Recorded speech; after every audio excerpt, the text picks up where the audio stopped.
दर्शकों नमस्कार। आज एसए न्यूज़ की टीम पहुंची है रामपुर बुशहर के ज्यूरी नामक एक स्थान पे।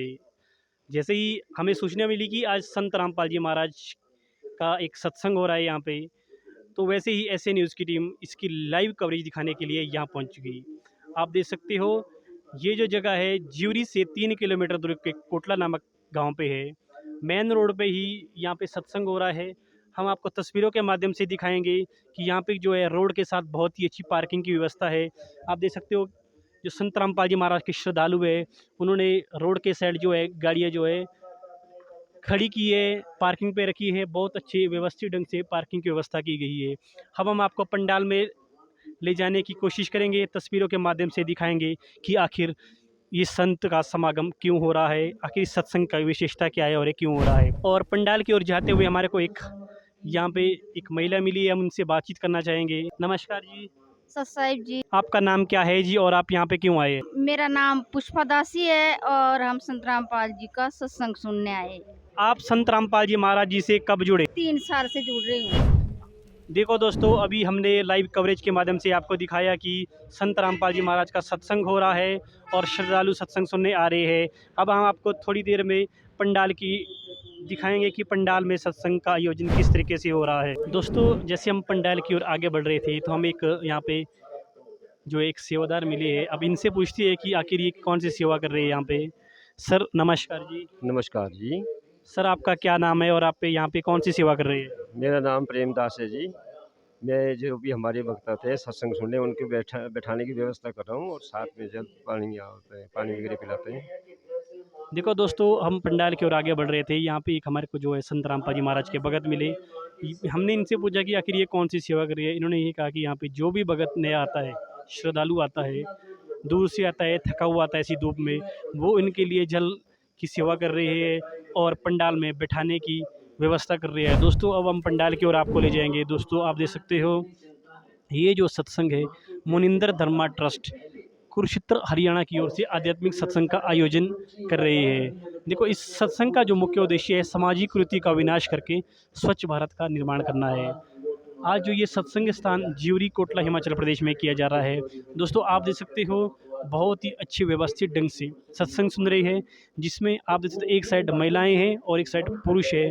बिल्कुल लाइनों में बैठे हुए हैं। बीच का जो खाली गैप है वो पंडाल की ओर आगे बढ़ने के लिए व्यवस्थित ढंग से सत्संग का आयोजन किया जा रहा है। बहुत ही अच्छी व्यवस्थित ढंग से श्रद्धालु सत्संग सुन रहे हैं। दो पुत्र हो गए तो पहला बेटा मैं आपने दे दूंगी, पक्की बात से पक्का हो गया।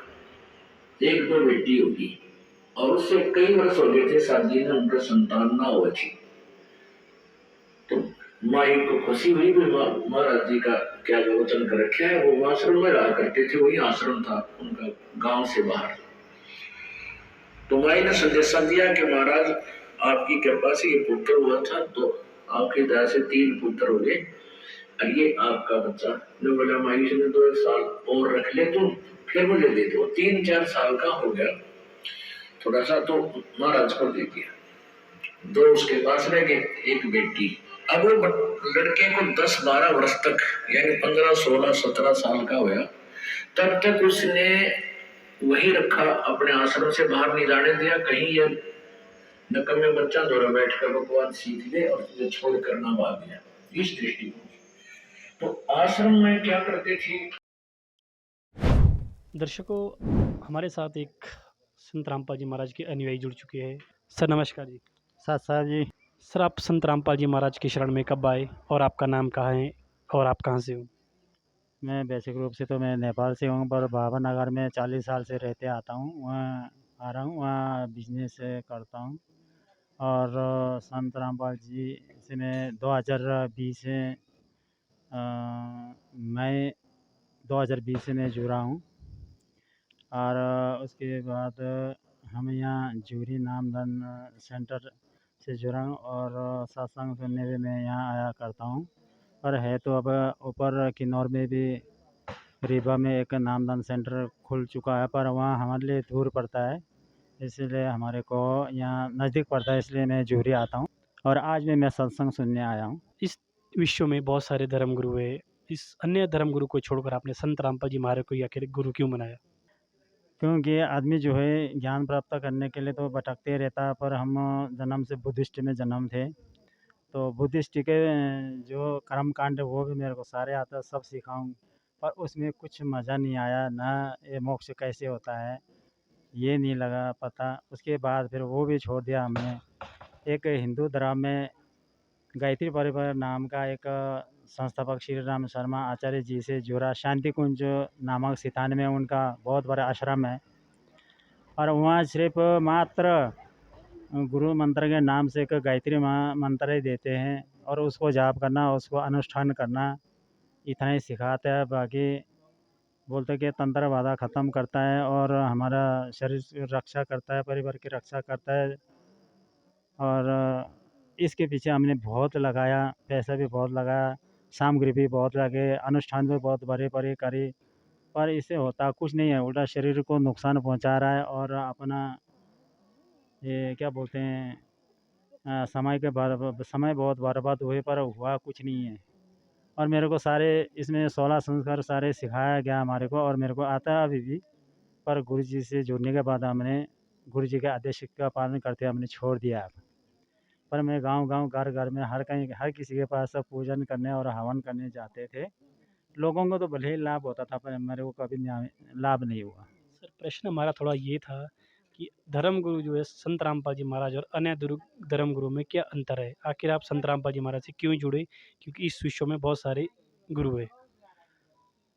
क्योंकि बाकी जो गुरु बहुत सारे गुरु है, एक प्रकार का वो भौतिक ज्ञान से संबंध रखता है, और संत रामपाल जी जो है सारे शास्त्र के आधार पर ज्ञान देते हैं। उस शास्त्र के आधार से के ज्ञान से जो है जो मंत्र देता है, उस मंत्र को जपने के बाद हमारे को भौतिक लाभ भी हुई, और शरीर क्या कहते हैं ज्ञान लाभ भी मिले हैं। और हमारा जो तंत्र प्रयोग लोग बहुत करते हैं जाने अनजाने में, और कोई ऐसे भी होता है कि जो एक दूसरे की जलन के कारण भी लोग तंत्र प्रयोग करता है, पर उस चीज़ को जो है आँखों से दिखाई नहीं देता, सूक्ष्म होता है। और बहुत ज़्यादा मार करते थे, लेकिन वो मार भी संत रामपाल जी महाराज से जुड़ने के बाद भी वो भी ख़त्म हो गई। और अनेक गुरु के पास तो ज्ञान तो बहुत ज्ञान है, पर उनके पास वो जलेबी की तरह गोल गोल करने वाला भौतिक ज्ञान बहुत है, पर उसी में लोगों को मरोड़ के रखता है, गुमराह करके रखता है, पर उनसे लाभ कुछ नहीं होता है। और संत रामपाल जी से जुड़ने के बाद प्रथम नाम जाप दिया था, उसके बाद प्रथम नाम से हमारे को लाभ होने शुरू कर दिया था। जो नेपाली मूल के लोगों के लिए आप क्या संदेश देना चाहेंगे? नेपाली मूल हो चाहे काहे के भी हो, पूरा विश्व के जो भी हमारे भाषा समझ में आते हैं उन सभी के लिए मेरी प्रार्थना है कि समय रहते आने वाला समय में बहुत विकट स्थिति आने वाला समय, ये मैं नहीं कह रहा हूँ, ये संत रामपाल जी महाराज जी के सत्संग में बोलते आ रहे हैं, सबको सावधान कराते आ रहे हैं, पर लोगों को समझ में ये नहीं आ रहा, बहुत हल्के में ले रहे हैं। पर ये हल्का में ना रहे, ना ले, और पहले समय से पहले समझे और संत रामपाल जी की शरण में आए और अपना कल्याण कराए। तो ये थे हमारे साथ संत रामपाल जी महाराज के अनुयायी। आप जुड़े रहे हमारे एसए न्यूज़ टीम के साथ। आप आध्यात्मिक जानकारी और देश दुनिया की खास जानकारी के लिए आप देखते रहे एसए न्यूज़। धन्यवाद।